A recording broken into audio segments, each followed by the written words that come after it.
mucho dinero, pues. Ella quedó muy contenta. Ella fue contenta y ahora vota para Trump, ¿eh? Sí, y que si iba a ganar Trump otra vez, les iba a volver a dar dinero, pero ya no ganó. Con eso mintieron que estaba contenta. Si tú vas a dar dinero a la gente te vota, ¿no? Claro, eso es en todo el mundo es el mismo. ¿Les parece si empezamos? ¿Ya se puede? Ah, ¿es a la media? A la media. Perdón, sí. Creí que era a la y cuarto. Yo dije, no, ya se nos fue el tren aquí. Perdón, no, ya corté la plática de Trump.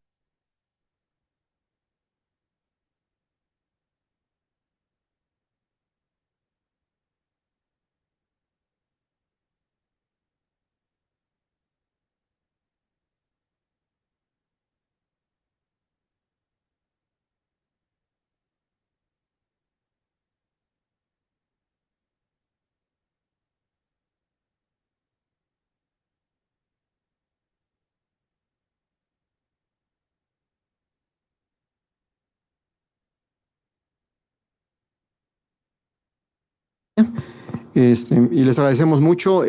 La dinámica es la siguiente: él presenta el paper y sería discusión.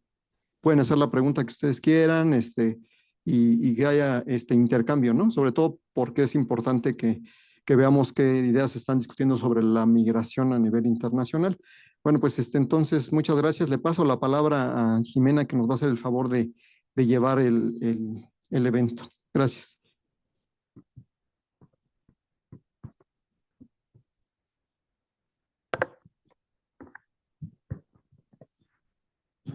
¿Me escuchan? Sí, perfecto. Well, thank you, Dr. Sánchez, and good morning, everyone. Today, we have the conference, the contribution of foreign master students to the U.S. startups as part, as Dr. Sánchez just said, of the Seminario Permanente de Investigación en Economía Aplicada del Instituto de Investigaciones Económicas at UNAM. Okay. We have the benefit of having Professor Giovanni Peri from the University of California, Davis, addressing us. Welcome, Professor. I will now introduce Professor's resume quickly. Giovanni Peri is Professor of Economics at the University of California, Davis, and Researcher Associate of the National Bureau of Economic Research in Cambridge, Massachusetts. He is co-editor of the Journal of European Economic Association and in the editorial board of several academic journals in economics. He is a founder and the director of the UC Davis Global Migration Center, an interdisciplinary research group focusing on international migrations. His research focuses on the impact of international migrations on labor markets and productivity of the receiving countries, on the determinants of international migrations, on the evaluation of policies for the integration of migrants and refugees. He has published in many academic journals, including the American Economic Review, the Review of Economic Studies, the Review of Economic and Statistics, the Economic Journal, the Journal of European Economic Association, the Journal of International Economics, the Journal of Development Economics, and the Journal of Labor Economics. His research has been featured in popular blogs and media outlets, including CNN, the New York Times, the Wall Street Journal, the Washington Post, National Public Radio, and The Economist magazine. He has received several grants for the study of international migrations for foundations and international organizations, including the National Science Foundation, the Russell Sage Foundation, the John D. and Catherine T. MacArthur Foundation, the World Bank, and the Volkswagen Foundation. Welcome, Professor. The floor is yours. You have, I guess, 40 minutes to do your presentation, and after that, we'll have a Q&A sessions. I hope we can interact a lot. Thank you for the introduction. Do I need the microphone, or should I not use it? For the people who are, okay, perfect. Okay, so I will keep the microphone. So thank you for having me. Thank you for the very kind introduction. So my research, as Jimena said, is on many different aspects of the impact of immigrants and migrants on the economy of the receiving country. Today's paper will be a paper that has to do with a very particular type of migration that sometimes is called brain flow or brain mobility, which is the mobility of people who have high level of education, in particular in the United States. So, and this is joint work with Michel Bain at Luxembourg and Morgan Rowe, who is now actually at the Université de Lille in France. So just to give you an idea what the topic is going to be. The topic is going to be essentially, in big term, how foreigners who come and study in the United States will contribute to generate businesses, companies in the United States. So firm creation and entrepreneurship and generating firm is one of the very important engine of growth of an economy. It brings jobs, it brings innovation, it brings new productivity.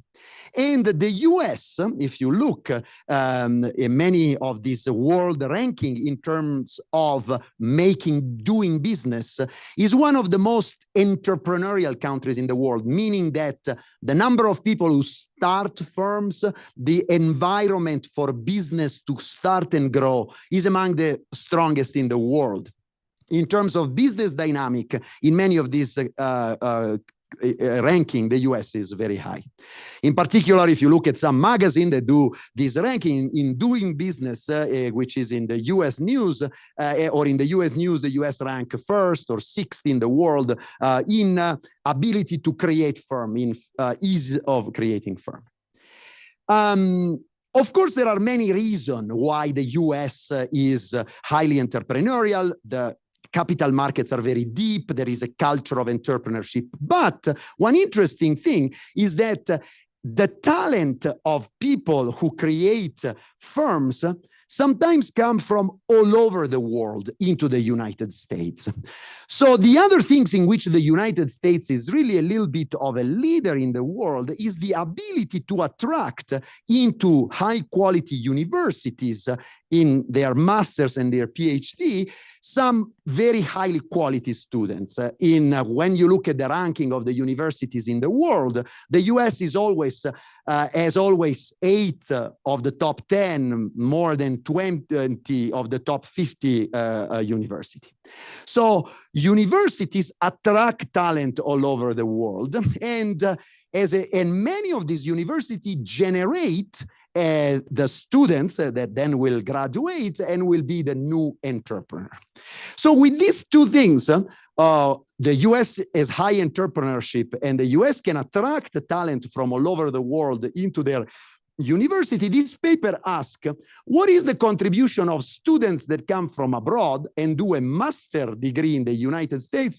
How many new startups, and startups means new innovative firms, do they create in the US? So this paper try to identify, we use some econometric to try to really estimate the connection, the causal connection between having more students from abroad and generating new, highly innovative and productive startup. And in particular, we're going to show that in the US, the foreign students are much more entrepreneurial once they finish their studies than American students. Entrepreneurial means it's much more likely that foreign students who graduate in the US start a firm in the United States. We will try to we'll try to ask ourselves a little bit why, but most importantly, we're going to estimate how much more entrepreneurial they are. And so we want to say, if a school in the United States attracts more foreigner, by how much? How much will this increase the rate of startup in the United States? And the second is, on top of seeing that the foreign students are more entrepreneurial, to create more, will they also have an effect on the American student who study with them? So will they also increase foreign entrepreneurship of other American students who have done school, who have gone to school with them in the same master program in this case? Because in one sense, sometimes people say, oh, what is always criticized of immigrants is that they come in, they do something good, but they push away Americans. Now Americans are displaced, are taken away. So an important question is, yes, they are more entrepreneurial, but does this decrease the entrepreneurship of the US, so they displace them, or in actually do they also increase the entrepreneurial ability of the US? So what we do is we're going to focus on master graduates. I will, given 40 minutes, we will focus on master graduates because among the entrepreneurs, people with a master degree are the more likely to start businesses. There are people, you don't need a master degree, obviously, to start business, but the startup are very innovative businesses, not a barber shop or a restaurant. These are the company that then they will become the innovator, that they will become the big company. So we focus on master because there are a lot of, they do a lot of startup. About a million master students per year in the US, and on this high innovative firm, of which 400,000 per year are created in the US. And we construct a database that identify from this big online database, which is called Crunchbase, that I will describe in a second. We construct a database that for each firm that has been created from 2005 to 2020, we can measure or we can identify who is the founder of this. And then we combine this with students who studied in the United States, so international students, and we can count for each group of university graduates how many foreign students there were, and how many of them created a new firm. I will explain a little bit more how we do this link, but think for one unit for us is master student who graduate from Berkeley in 2006, master student who graduate from Cornell in 2015. In this group, we can measure how many foreigners there were, and then how many of them created a firm. And so we're gonna look if cohort groups with larger number of foreign students also creates more firm.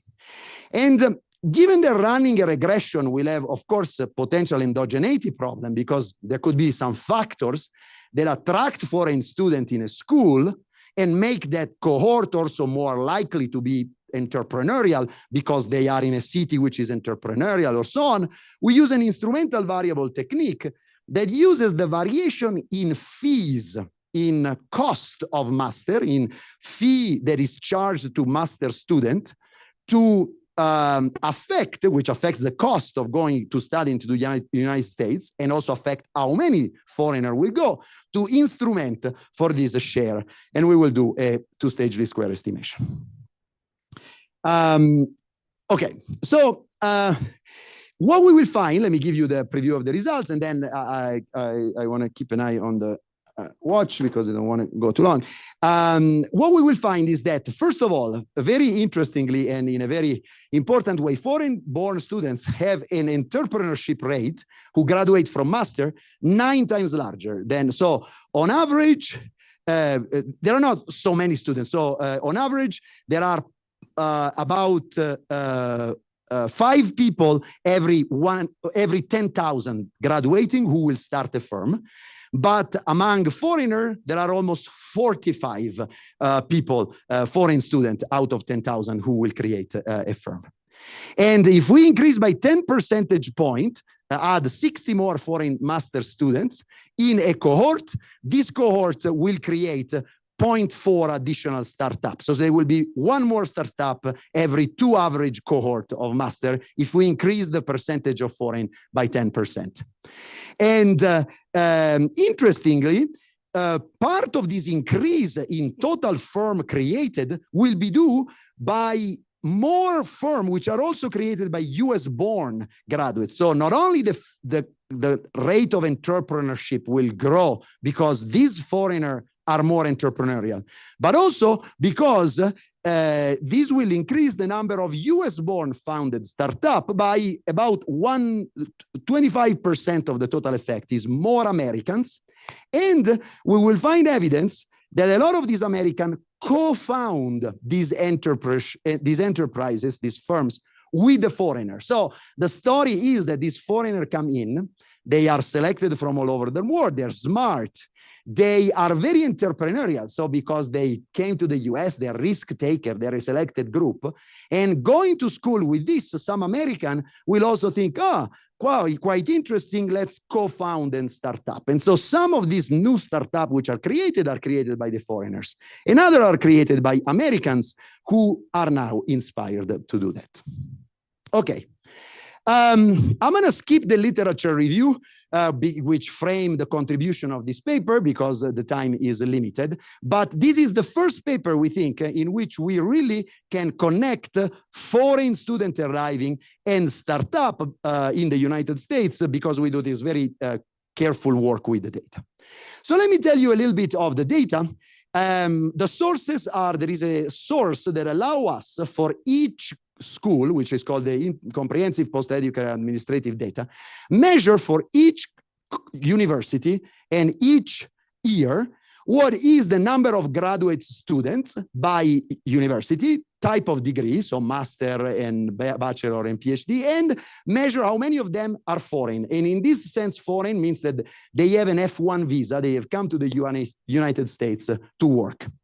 And then also from this data set, we use a measure of what is the tuition charged to this master student, which will use the variation of which will determine if more or less students come and will be our instrument. And then we use this Crunch-based data set, which is an online database, which is the most updated database, where all startups, startups are firms which have been created and the definition is they bring a new product to market. So all of the firms which are innovators are in this database, and we can connect them from this database to the name and first and last name of their founder. And we focus on, given and in the Crunch-based data set, there is also the name of the founder, the degree of the founder, and the school where they got the degree. We can link this with the school database, and we focus on master degree, which is the group that is most entrepreneurial. Okay. So the Crunch-based data set, you can, if you are interested in discovering anything about an American firm, you can go online and it will have a lot of information. This is a firm which is called Fusion Span, which provides consulting services. And here, that's the way in which in one part you see who are the co-founder, and in this case are two persons whose name are Kerr. And in another part of that, you see where they have had their highest degree, what it is, and in what year they got the master degree. So we scraped online, but then we also got access to their individual data, and so we have all this data. So we use this information to link the founder to the master degree school where they graduated, and therefore we can run this analysis at the school year level. In total, we have information about 4 million master graduates over 18 years, and the period of analysis, as I said, in the end will be from, it will depend, we have from the early 2000 up to 2015. So just to give you an idea, from this database, what are the universities that produce the more entrepreneurs? So per 10,000 students, which university? And some of the top universities are what you expect. MIT, Stanford, Harvard are schools that produce a ton of people who go on to create a firm, 37 out of 10,000, 34. But also some smaller schools, so some medical colleges, they have a lot of biopharma, tech. And then there are some more specialists. Santa Clara University is a smallish university, but it's in Silicon Valley, and they have a lot of them. So this is to give you an idea that when we look at that, the university that produce a lot of entrepreneurs are also universities which are very innovative. So then we I'm going to skip this. First, let me give you the main result. And then I'm going to tell you that the one thing that we don't know for sure for the Crunchbase dataset is if people are born in the US or not, if they are native or foreign born. And in this sense, we're going to impute their being foreign from their first and last name using this algorithm that uses the distribution of first and last name in the world. And so attributes to each person the probability of being in a country for resident of a country from the first and the last name. This attributing the name of the founder to native and foreign does not affect the total effect, because the total effect is just how many people there were in this cohort and how many new firm the cohort created. But it affects how you split this new creation between how many were directly created by foreign born and how much was a spillover effect of a big cohort of foreigners generating more firm creation by native. I will go a little bit more in depth. This is an interesting, we will do a lot of robustness check also because this algorithm can have an error, but that's the idea. And this is the database where you can find the distribution in the world of first and last name. So for each first and last name, we are going to use the probability that this database attribute to a person to be born in a country. So for instance, just to give you an idea of how right it is, my name, Giovanni Peri, in this algorithm give a probability of being US born of 0.4. So I will be attributed in the US as foreign born correctly. However, if I was John Peri, Peri is a last name which has a lot of Italian, then my probability of being Italian is only 0.25. Because there are many Italian who moved in the US in the past, but many of them now have an anglicized name. And we tried the same with our co-author. Michelle Bain is a very low probability. And then if you are Michael Bain, though, it would have been a higher probability. So the bottom line is that we put this threshold of probability at different level for robustness check, but in most of the cases, this algorithm attributes people to the with the highest probability to the actual country where they're really born. Okay, so first let me give you a little bit of a description of the data, and then I will give you the econometric specification and the result. The total period that we analyze is, as I said, 1999 to 2014, and this is the entrepreneurship rate.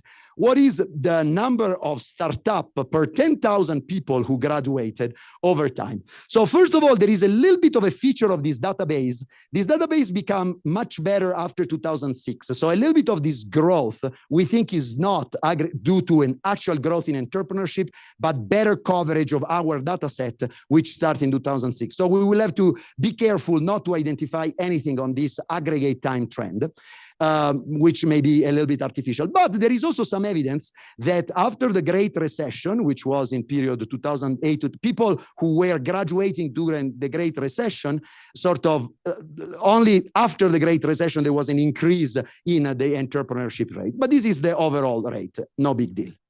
Also this. Actually, what I want to show first is this. Now, however, if you plot separately, and look at the scale, the aggregate scale is that on average, 0.6 person out of 10,000 become entrepreneur in the master. But if you separate foreign born and native born, you see that throughout the period, the foreign born have a massively larger entrepreneurship rate. The entrepreneurship rate of foreign born is more like 4 person per 10,000 become entrepreneur, while for US is more 0.5 of them, is 9 times larger. So this is the first important result. Attributing startup to foreign and domestic shows that foreign born have a much larger startup. Here is some distribution of the startup rate. You cannot even see very much. These are across US states. California, Massachusetts are very high entrepreneurship. And here, I don't know if you see, but the type of master that give the higher entrepreneurship are computer science, physical science, biological science, math, and business. If you are in one of these 4 type of master, you have a very high probability of becoming an entrepreneur. And then if you separate research university into research intensive, intermediate research, and low research, a lot of entrepreneurs come from research intensive university. And again, all of this is logical. These are the university that produce innovation. So how do we estimate our analysis? So in the simplest form, we essentially regress what is the startup rate, so how many people started firms who are from University U and graduated in year T. We regress on a university fixed effect, a time fixed effect, a bunch of university controls that I will describe later. And then on a measure of foreign students in University U. And this measure is either the share of foreign student or just their number. And I will tell you what's the difference. In share, we just look at when a cohort stays the same in size but becomes more foreigner, what's the effect. In number is if the number of student increase. So it's an elasticity when you estimate the foreign student in numbers. Of course, if you just regress straight this with OLS, but even with panel with a bunch of controls, there are some omitted variables that can affect how many foreign students come in a cohort and how many firms are created. I didn't say. We only look at startup firms who are created by students within 5 years of graduation. We need to choose a set interval because otherwise for the recent cohort, we will have much less time. So within the first 5 years after graduation, what is the number of startups which are created? But as I said, there could be an endogeneity problem because there could be factor say in Boston, which has MIT, if the economy becomes strong on one end, more firm can be created, but maybe more students go. So local policy, industrial structure, create an omitted variable bias that we solve by using a variable that affects the cost of doing a master for a foreign student, but should be uncorrelated with most of the other economic variable. And this variable that we use is the difference between the out-of-state and the in-state tuition charged by university for a master. Public university in the United States can charge a different fee to people who come from outside the state or inside. And foreigners are only subject to the cost of coming from out of state. And so this is a cost that affects foreign students. But then we control for proxies of quality university, proxies of funding of the university. So we try to separate only the most idiosyncratic and random part of this difference. And then we use this, let me call it idiosyncratic part of the difference, which we call the estimated residual of this, as predictor of how many foreign students will come in the master program and will graduate 2 years earlier because these masters are all typically 2 years. We can do this for public university, which differentiate between the two. Okay, so here are some examples to show you how big is the difference. These are real money. Out-of-state students are charged 3 times the tuition as in-state student, and this is a $30,000 per year difference. So clearly, this can make a big difference in deciding to go in one university or not for a foreign student, maybe deciding not to go at all in the United States if this fee becomes too large. And this is available, as I said, for public university. Instead, for private university, where we don't have this, we use what is in this literature is called a shift share instrument. For people who are outside this literature, let me just say that this is an instrument instead that is based on the idea that university who in the past had a big network of students coming from a certain country. So an F1 is the number of foreign students who came to the US from China, from India, from Pakistan, from Mexico. If a university has attracted a lot of these students at a time T0 in the past, this university is likely to continue to attract students from the country because the network of information is very important. And so we interact this initial share, which is a measure of the network, with the current flow of students from each of these different countries, and we construct an imputed number of students based on the network structure of each university. This is an alternative. So if a student has a lot of Indians, in the past and Indians start coming to the United States, that university is more likely to get a lot of Indians. Okay. Jimena, how much do I have? How am I doing? Give me a little... 13 minutes. 13, perfect. Okay, then I'm doing good. All right, so this instrument should be a predictor of what is the share of students who come from abroad in a cohort. And this is the measure of the first stage power of the instrument. And so this is, for public university, we use that tuition. For private non-for-profit, we use the shift share. And this says that the tuition fee is a very strong negative predictor of student. If you increase the tuition fee for foreign students, you will decrease the number of foreign students that you get. In a very significant case, if you have done a little bit of IV estimation, this is F-stat, so it's a very strong instrument. And even if you control for the total of master student, you still have a very strong effect on foreign. So it means that tuition does not affect any student as it should. That's a kind of a validity check. It only affects the number of foreign students. The other instrument, which is how many foreign students will come because of the network, also is a strong predictor, maybe a little less, and it also works. So we will use both of them in these two samples. The goal is to see if we get the same effect from foreign students using these different margins of variation.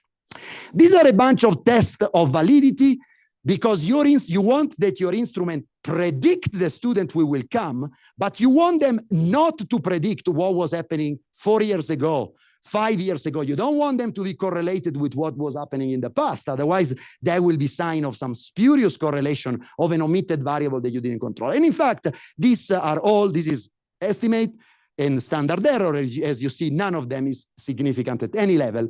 So the instruments are good. That network instrument also passes most of these, but it shows some correlation with the past number of foreign students. So already the shift share is not as good, it's not as valid as the before, but on average is uncorrelated with the trend, most of the trend of the past.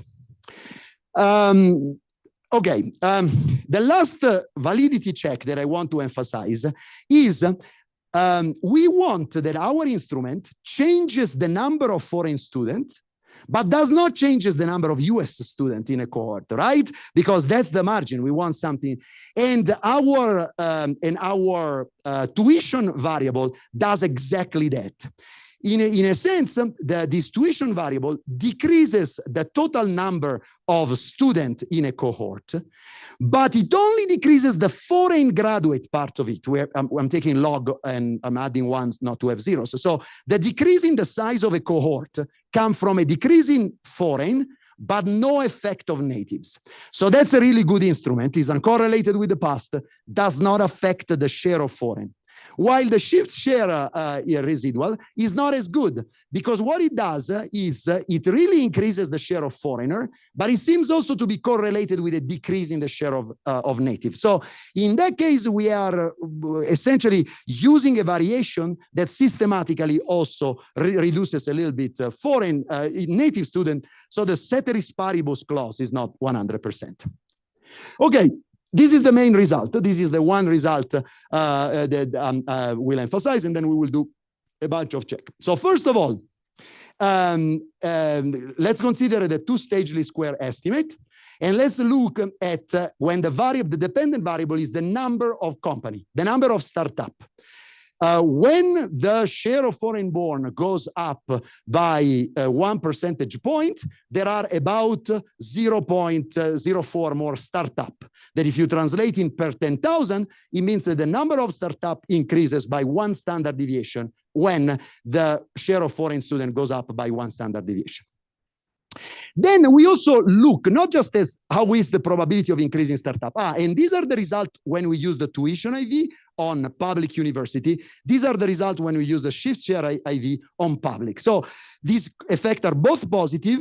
The one with shift share seems a little bit larger, but consistent with this. In this 3 column, we measure a startup of higher and higher quality. First, we consider only startups that survive at least 3 years from when they are created. 60% of the US startup dies in the first 3 years.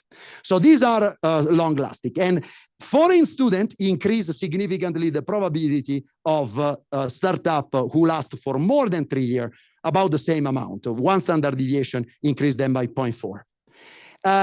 Number of successful company means company who raised more than $25 million in their first 5 years. More foreign students increase the group of this startup who were able to raise money. And finally, this is a very selected group of startup. Very few startup in the first 5 years of life, they can own a patent.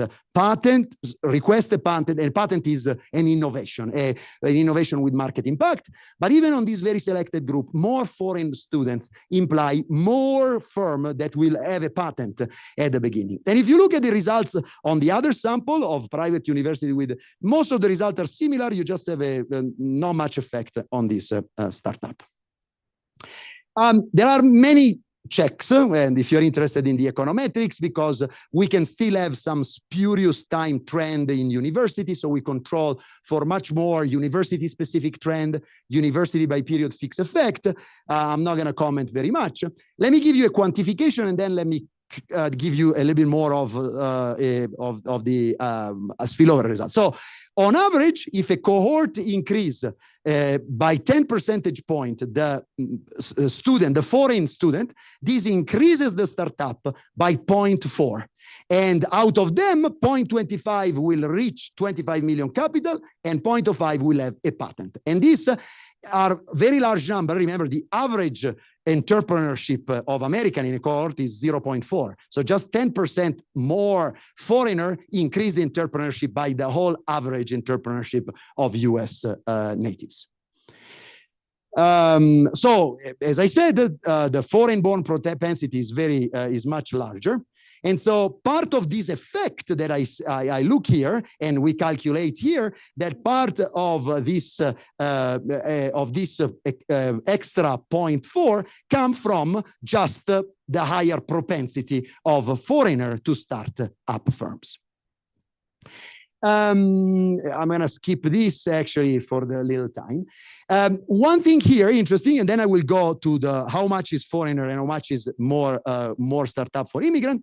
So the effect of foreigners in startup is very strong, both for students who come from STEM majors, STEM is science, technology, engineering, and math, and non-STEM. So more foreigners are more entrepreneurial, both coming from this science major or these other are mostly social science, business major, and they also foreign-born are more stronger here. An interesting thing is that if you look at the major who have most entrepreneurship and all the other, foreign students help the entrepreneurship seems even more in the non-top major than others. So a foreign-born is more likely to be an entrepreneur, even if they studied, they do say a PhD in social studies rather than in math. And of course, most of the effect, though, come from research university. So a lot of these entrepreneurs go to the Berkeley, the University of Michigan, the Stanford of the United States, and they get that. Okay. So then the last thing, I hope I have 5 minutes, do I? Okay, the last thing is I want to show you a little bit of this separation of how much of this positive effect of having a lot of students from foreigner come from the foreign student themselves creating a startup, and how much come to US founded startup. So the regression that we're gonna run is exactly the same type of regression we had before, but now on the left-hand side, instead of having total startup by a university cohort, we have foreign startup and US startup from a university cohort. So now the coefficient is a spill, more non-US students will generate an effect on non-US firm, so non-US mean firm created by a foreign, but also on US entrepreneur. And so let's look at how these compare. So let's take the number of companies created. 10% more foreigners will create 0.3 more company created by foreigners who come from that class of master, but also will create 0.1 more firm created by Americans who come from that class which had a lot of foreigners. And this is true here, is true for high quality firms, and it's true for innovative firms as well. This effect is a little weaker on raising money. And so this is very interesting because it says that there is not a displacement, but there is a complementarity effect. And in fact, this is just telling you that, remember, the way in which we attributed US and non-US and US companies was from the name of the founder. So if you allow for some error in the measurement of the US and non-US, you can estimate what's the distribution of your direct effect and spillover effect for all different type of error that you allow in your attribution of names. And what this is supposed to say is that, first of all, you always get the direct effect of immigrants is larger than the spillover effect. There is a stochastic dominance. But very interestingly, you find that even in the case, in the most extreme case, you do have a positive, most of the spillover on American are significantly positive. The 95% of this distribution is above zero, significantly above zero. So it means that even if we made some mistake in attributing foreign born and native, this spillover effect on American is real. Americans are more, at least in qualitative terms, are significantly more likely to create firm. Then how large is the spillover? It depends a little bit on how big is the error. And then last, one very interesting thing is that why foreigners become more entrepreneurial. One important channel is that they co-found company. From the database, we know which company have been founded by 2 or more people. And now if you regress the number of companies which have more than one founder, which have several co-founders on the share of foreign born, you see that the co-founding activity increases a lot in those cohorts which has a large number of foreigners. And in fact, the number of companies with many founders from the same school increases quite a bit, telling us that this effect may be a spillover while they are studying, while they are in class together, because a lot of foreign students mean a higher probability of American students to co-found these companies. Okay, and this is a little bit of quantification. Okay, so let me conclude. I hope I am okay with time. Let me conclude. So the novelty of this paper is that we create this new database to test this idea, if it's true that foreign students create more firms than Americans. And we find that, first of all, directly they do create, but maybe even more interestingly for the US is that of this positive effect of entrepreneurship that they have for 10% more foreigner, 3.5 more, 5 firm more created. 3.5 of these firms are created by foreigners, but 1.5 are created by the immigrants, and by the natives, by the Americans. And many of these which are created by natives are created because native co-found add sort of to their skills the ability of working with a foreign born. So ultimately, this is a story of positive entrepreneurship effect and positive entrepreneurship spillover on people. I presented this a couple of times in business school, which are very happy when they see this, because the UCLA, this Anderson Business School, has a ton of foreigners, and they are very happy, and they kind of course, here I just show the math and the results, but there is this interesting story behind this school.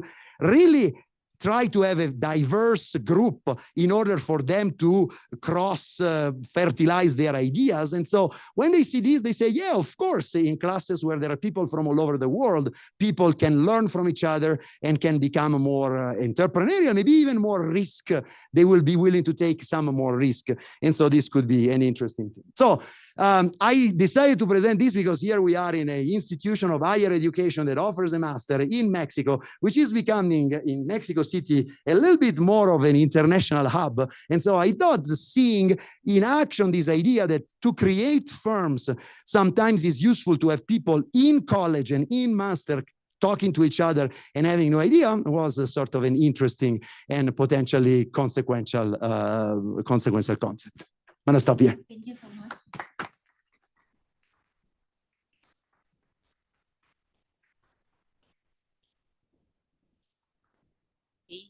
Thanks for this very relevant model. It was very interesting to hear what you just present.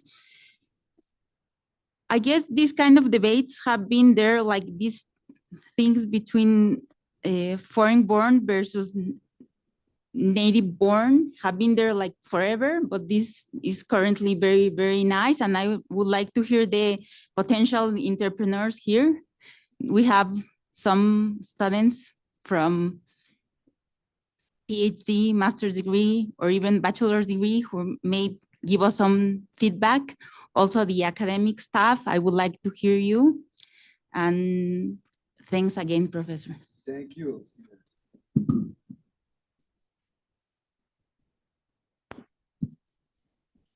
Yes. Do you need a microphone? I can hear you, but maybe I can hear you perfectly. Yes, but I'm bachelor student, so but I would like to do a master's in the future, probably in the US. I'm interested in knowing if there's a way to know how many of these foreign students were funded through a fellowship.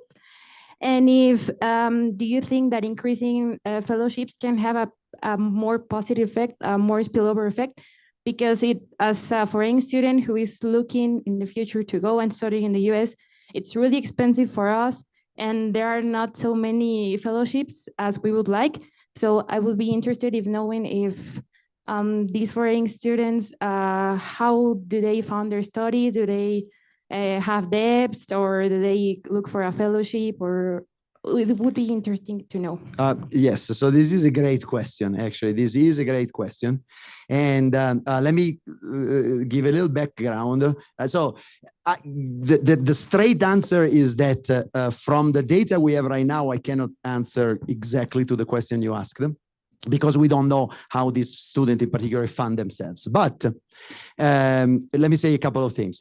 So number one, we know from other from this IPEDS database that look at foreign student and US student, we know that on average of the student who who are in graduate studies in the US, 40% are on a fellowship. They are on a fellowship that funds them. And of these 40% who are in fellowship, 30% of the 40 are from fellowship from their own country. Others are from fellowship on the United States. Now, the master student in particular, so master student, probably the percentage is a little lower. In PhD, for PhD, most of the students who come to a PhD program, or not most, but a large part, they have some form of funding. And sometimes also they can fund themselves by working while they're doing their PhD, by being TA or RA. Master student less, because these are more compact master. Now, keep in mind that a part of these master students may be also working, not so much for the foreigner. The American students sometimes have some of these executive master in which they work and they take the master at the same time. But the crucial question here is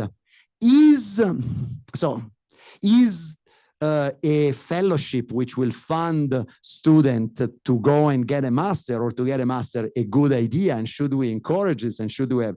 My answer is yes. So I will let me take a little bit the contrarian view.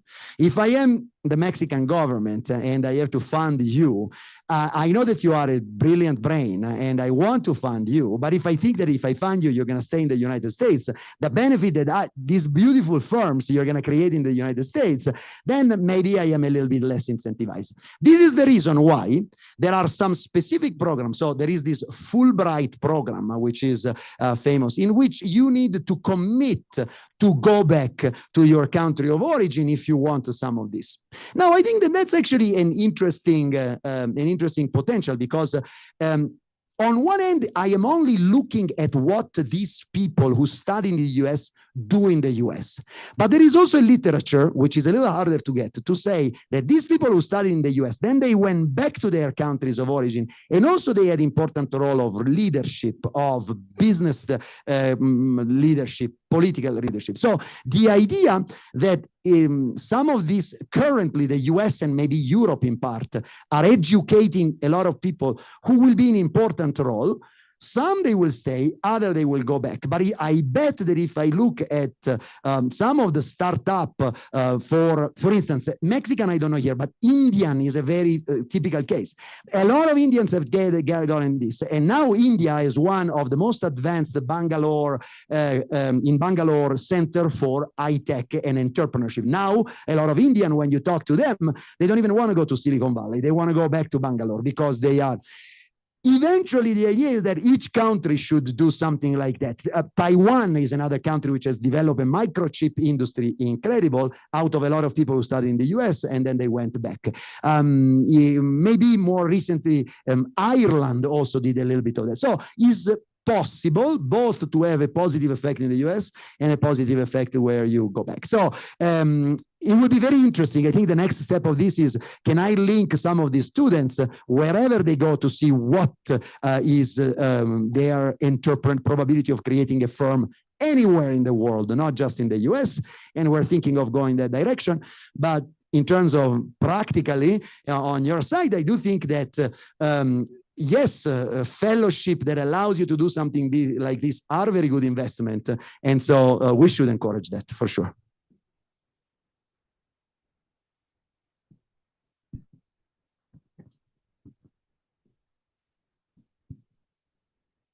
Giovanni, first of all, congratulations for your paper. Very interesting. Thank you.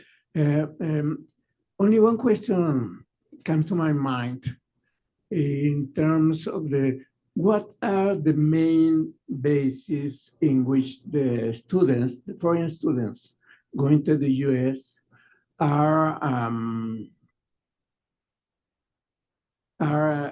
pushed or fostered, yes, to start some business, because what are because I wonder about the laws, the enforcement laws of the US government, who avoid you or not allow you to work there or gain any money. So for us, because years ago, I do one diploma course at Colorado University.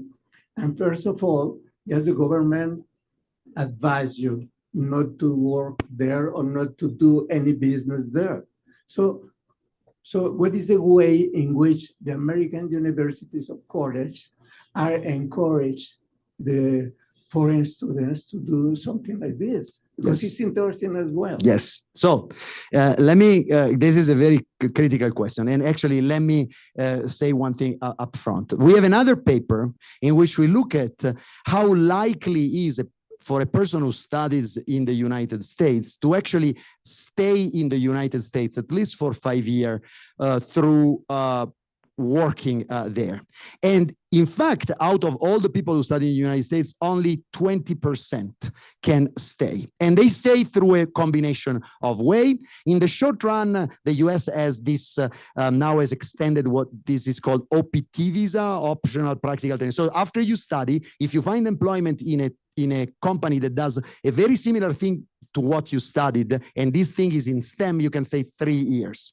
And then within 3 years, very few of these people who create firm, there is an entrepreneurial visa in the US, but really you need a big company in order to get a visa to be there. So most of these people are people who first stay with the OPT, then sometimes they ask for an H-1B visa, which is however very restricted. But if you work for a little while in a federal lab, in a federal company, you can have it, and then can say. So number one, though, what I wanted to say, which is a punchline, is you're 100% right. This happens not because of the US immigration law, happens in spite of that. The immigration laws does all they can do right now to make it extremely hard for foreign students to stay in the US. Now, in honor of the truth, this measure that people who get a bachelor and a master degree in the US should remain in the US and should have a visa to stay is a proposal that even Donald Trump did at some point. If you listen to the campaign, even he said, these are the students who we will want to keep. And so it's so crazy that we kick them out. But right now, the US kicks them out. In spite of that, some of them stay. Why are they so entrepreneurial? I don't have a one explanation, but I have a lot of things that come from the rest of my research that suggest why it could be. Number one, this group of people who are, motivated enough, strong enough to go to the United States, a new country, leave their family, to do a master, are also people who can take a risk, can bet for a better future to risk something today. Risk-taking is a crucial thing for entrepreneurship. If you want the safe employment, the safe job, you don't go very far to study and to entrepreneur. Second, this group of students who come to the United States is a selected group. While the American student, the average Californian, has access to a school, the Mexican who has access to an American school is a very good person, or the Indian, or even the Italian. These schools are selective, and in the rest of the world, you need an extra kick. So they're selected. They're sometimes more willing to take a risk. And then when we studied some of the non-cognitive characteristics of immigrants, we also see that there are people who are very willing to adapt, adjust. So I think this is a characterial line that sometimes you need when you migrate and move out, be open to adjust to a different culture, different people. You need to, and this makes you willing also to understand better what a customer wants. Why do you need to adjust your product to the Chinese American, to the Mexican American? Because you have to do that. You have had to do that in your life. So adaptability, risk-taking, selection, that makes that group a little bit of a special group. And I would say that anybody who has worked in American university and has had international students, just see how some of these international students who come from all over, from Lebanon, from Syria, from Africa, from Mexico, they are brilliant. They are motivated. And so that's why when I found that, it's, I would say, in the end, the number that I'm quoting, so only 5 people out of 10,000 create a film. So this is still a very selected group. And immigrants who are remaining in the United States are a small fraction of the old who study, but in spite of that, because of this characteristic, they turn out to be so entrepreneurial. Thank you.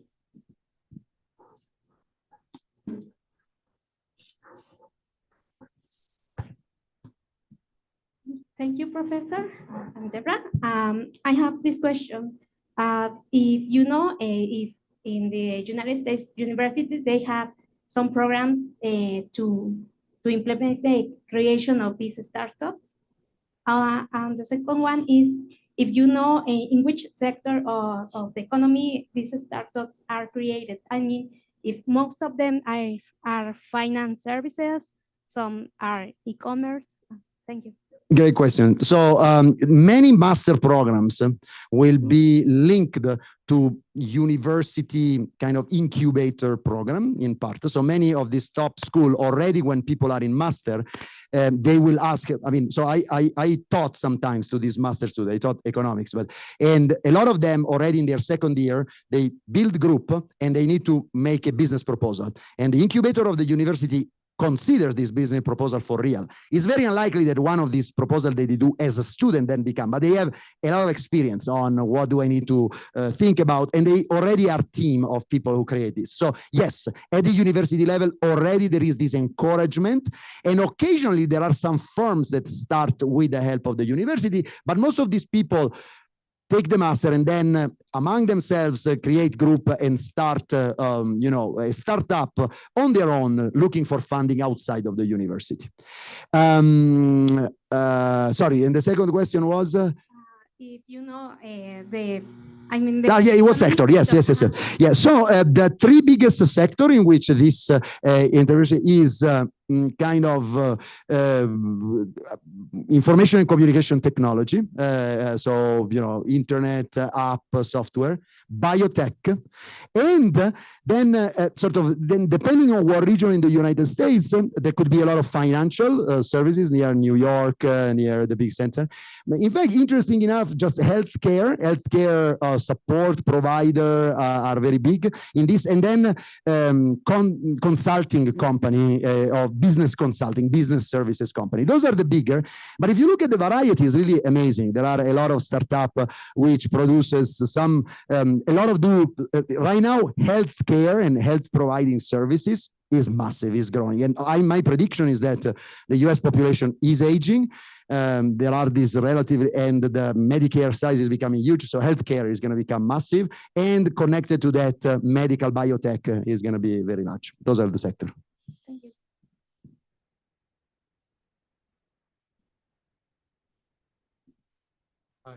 Thank you, Giovanni, for a very great presentation. This paper is quite interesting. I really like the results because I can see how they can create this community and integration between people, which is a really nice thing to see. I also like a lot the methodology, and I can see how this methodology could be applied in other types of research. For instance, if we want to look at research collaboration, you could use a similar methodology in order to estimate how much this or how intense is this collaboration between foreign groups and so on. So it's quite interesting. Because of that, I have two questions. One was the one that already Deborah made this related to the sectors. And the other one is related to the spatial effect. Mm-hmm. Because as far as I can see, you can at least attribute three types of spatial effects. Mm-hmm. The first one is related to the origin of the foreign student, right? Mm-hmm. The cultural aspects, because as you say, they have to adapt and so on. So this is one. The other one, it could be related to the university, that as far as I understood, it's already taken into account in the bunch of contra effects that you have in integration. And the third one could be the effect of the very ultimate place where that firm is located, right? So how we can kind of find a harmonic way to take into account all of the three effects in such a study. Thank you. Yes, those are all great questions. So before answering to these 3 points, let me almost say something about the first one that you said. This methodology can be applied to research collaboration. So in fact, similar paper or something like that is, I've worked on the idea that people who study in the same cohort later on, if you follow their career, are more likely to co-author internationally, to cooperate internationally. So there you can look at PhDs, sort of the PhDs are the ones who do more research. And there you do see that in a common experience in school increase a lot, the international cooperation. Then on the geographical side, you're right. So this type of linkages that you have foreign student, go to study in a university, create a firm, can be in principle beneficial for the place where he came, the university where he studied, and the location where it is. So one thing that we found, and I didn't comment this result, but it was one of the columns that I skipped, is that a lot of these businesses are created relatively close to the university where the student did the master. So the agglomeration economy, if you want, the geographical effect of a university attracting human capital and then creating local firms, and this local firm having local students, will generate a beneficial virtuous cycle in that location. So that tells me that a lot of the positive spillover of these students, both when they are student and when they are entrepreneur, happen in a place. I mean, it's a fact that, right, that the most successful American university, American city have great university. Boston has a great university. San Francisco has several, but also UT Austin in Texas. Austin has exploded. Denver in Colorado. Those are places. So Mexico City in Mexico has to be the place where this virtuous cycle is. So one is that this connection, and then the other that we don't look at a lot, and here is there some spillover of this entrepreneurship and connectivity with the place of origin of this student? That's a little bit, I was like, does the place of origin of the student have to be worried because the student go there and they lose it, or have to be positive because a lot of these companies then they will create business linkages? So obviously, if you have a founder who's from Italy in a place, he will know how to market and connect with Italy and the same. So I think that that's a possibility. Right now, we're not exploring that a lot, but it would be interesting. One way would be follow some of these firms and look at where they do business, look at in their business, where they sell their services. Is there a higher probability to be connected where your founder is from? And I'm sure the result is yes. So there is some positive effect on that geography as well. Yes. Yo tengo un caso que creo que es importante mencionarlo. Mi cuñado, el esposo de mi hermana, es de Colombia y él estudió un doctorado en Estados Unidos. ¿Dónde? ¿Tú sabes dónde? En UC Davis. Pero él desde antes de irse dijo, yo no quiero regresarme a Colombia. Entonces buscó financiamiento allá en Estados Unidos, que le prestaran, trabajó y estudió. Y hasta donde sé, la mayoría de sus amigos, que casi todos eran de Chile o de Colombia, cuando terminaba su periodo de estudio, se regresaban y era porque estaban financiados por su país de origen.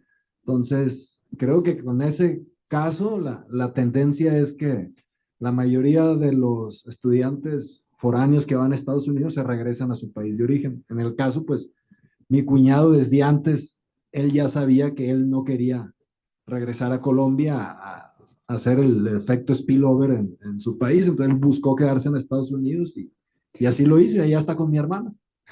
Yeah, can I reply in English? Yes, I understood perfectly, but I'm not sure I can be as articulate in Spanish. Yes, so I agree. This is, it's easier to be funded if you say that you are going back. And sometimes if you say that you don't go back, there is less funding. What to do? I mean, on one end, you understand why the government does that, right? In a sense, the government wants to invest and have a return to their investment. It wants to invest in human capital that then is profitable. From the individual point of view, if the government would let people free, some will go back anyway, but others will not. But maybe the people who are in the US, maybe your brother-in-law in the US, is good for Colombia because he runs business, he knows other Colombian, he connects, and is good also for the economy of Colombia. But so I agree with you. Government in Latin America, todos los países en Latin American tenían un financiamiento por los estudiantes, solo si los estudiantes van a regresar. Esto es general, not just one country, no solo Colombia, pero muchos.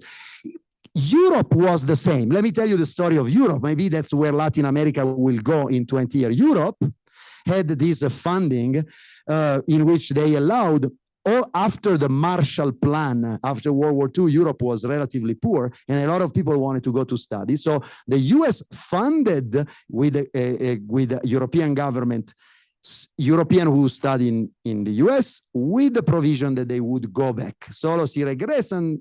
And this went on until the 60s and 70s. Then around the 90s, Europe saw that they were doing good enough, that they didn't need to put this constraint. And now the fellowship in Europe are, you go, you do what you want. If you win the fellowship, you decide. Maybe as Latin American country become richer and integrated, this will happen here too.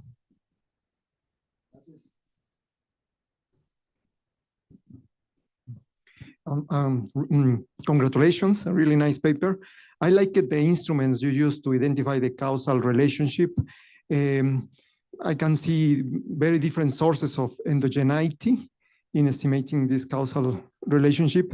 Could you elaborate a little bit more? Because for example, I see that there could be simultaneity, because maybe the other way around, if we regress, maybe the startups hire foreign people maybe. Mhm. Then some variables there could be also self-selection of the people. Could you elaborate a little bit more in this? So yes, so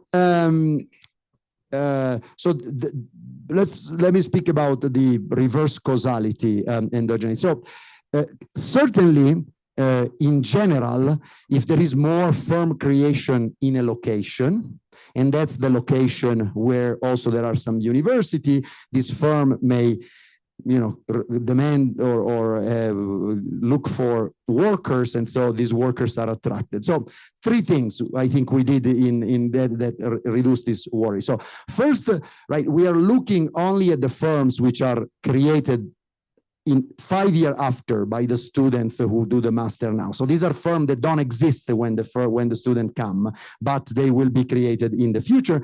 And we looked in one of the tests that our instrument does not predict the past number of firms, which is the one who could have been generated this endogeneity. In general, though, that's one causality that with the instrument and with the lagging, we're trying to take care of. The other is that if more in general, there are some cities that have economies that are booming, and this economy both create, maybe in the future also companies, and attract the students. There must be some of this endogeneity quite significantly because the OLS estimate and our IV estimate are quite different. And we actually, there is a section which is all dedicated to go in depth. We think that there is one local factor that affects also the decision of student where to go and study on top of the fee, which is the local prices, the local housing prices and the local price. So if you are a foreign student and you need to live in Boston for 2 years, the Boston housing market, when the Boston housing market is very expensive, you may say, well, then maybe I have the same, I can also do a master in Wisconsin, which is a much smaller town, lower prices. So you need to control for local economic condition, but in particular, you need to find an instrument which is not correlated with local prices and local cost of living, which would be a determinant of students. And that's one of the check that we look at this tuition fee are different. In fact, the difference between foreign tuition and in-state tuition across university really changes a little randomly. Some year the university decide to increase them a little bit because, I don't know, they have this idea that they want to encourage out of state, then the state budget comes in and they decrease. So they may depend on some local economic condition and some even on some local prices. But once you control for that, the rest of the variation seems to be pretty random, pretty uncorrelated, and still affecting where the student will go. So, of course, I think you were right in that's what you have to do when you have instrumental variable. You should think of all the reasons why they can go wrong. For the one that you could think of, these instruments seem to work relatively well.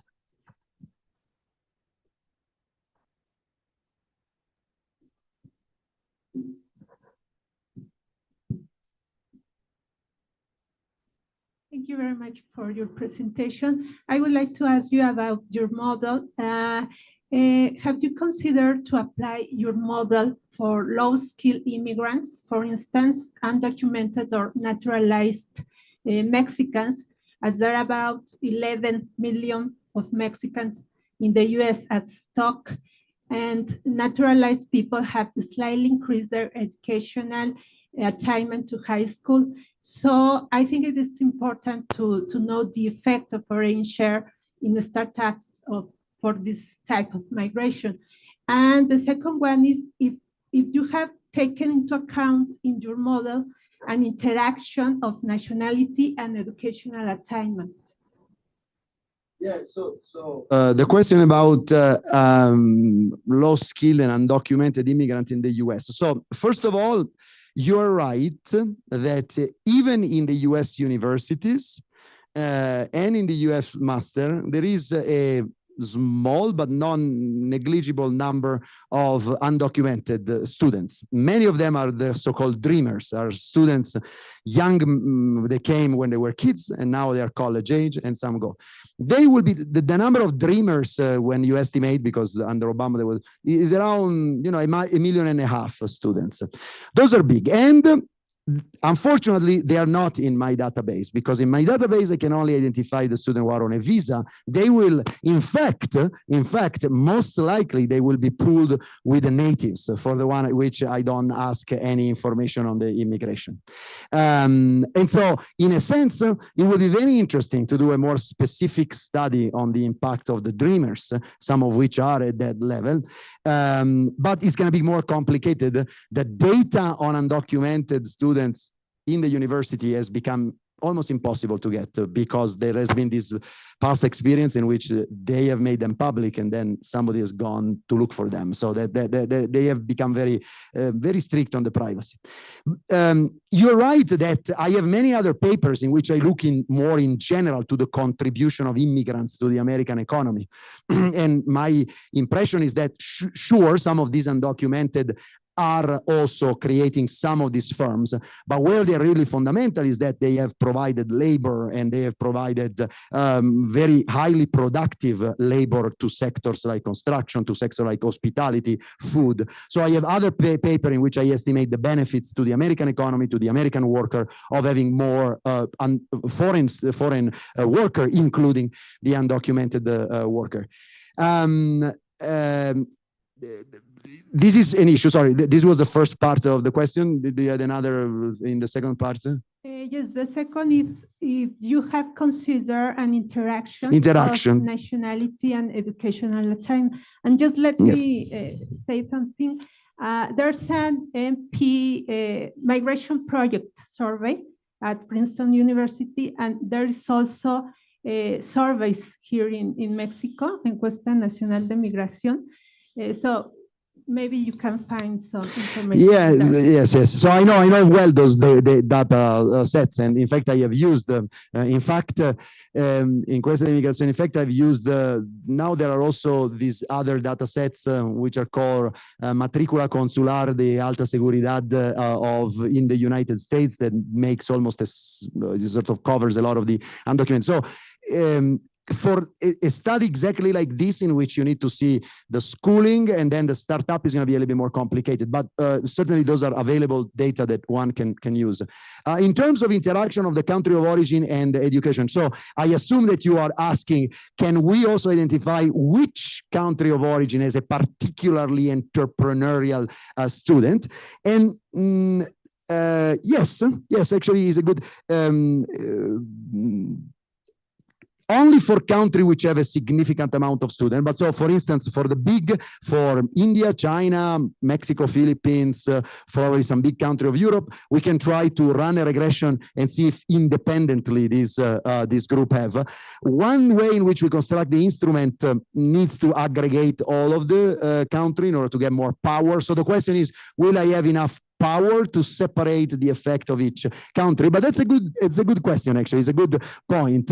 I actually see some, I'll make a note, because I think we can easily at least separate between Asian student, Latin American student, European, and see if each one of them has a different entrepreneurial impact on. That's a good point. Thank you.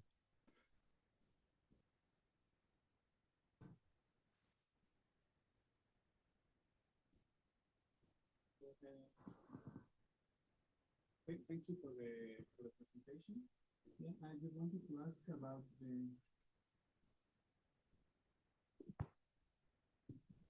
just wanted to ask about the effect of politics, because as you said, I think now they are trying to restrict the number of international students going into certain STEAM areas in the United States, right?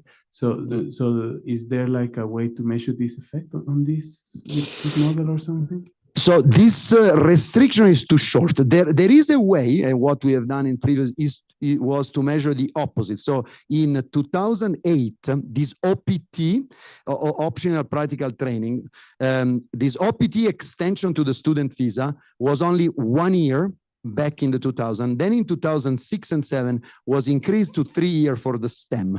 And in the other study that in which we look at, we see a clear increase in the number of students who stay as a consequence of this increase in STEM. So policy works, right? When you allow students to stay for 3 years, a lot of them will stay for 3 years. Not all of them, but there will be an effect.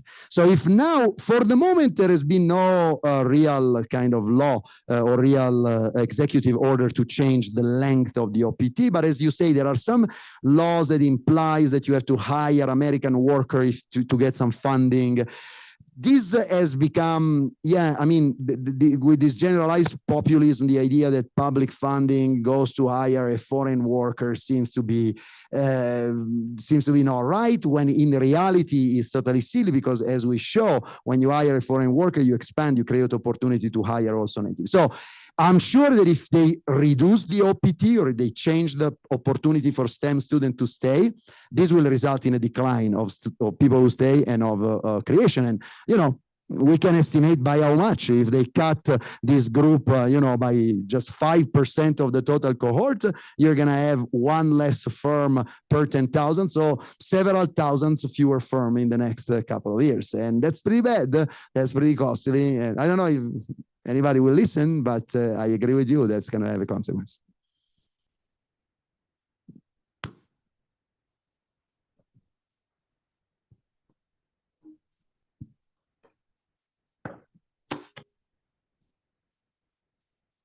Well, thank you so much. If there are no more questions, I would like just to conclude by thanking you, Professor, for the very brilliant participation you had today. I would also like to thank you for attending and participating. Thank you to the Institute authorities, Dr. Armando Sánchez Vargas, Dr. José Manuel Márquez Estrada, and Dr. Nayeli Pérez Juárez that just left the room. And last but not least, the staff that made this session possible. Thank you.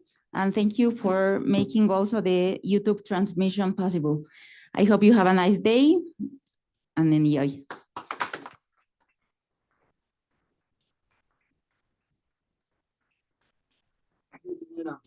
Very nice.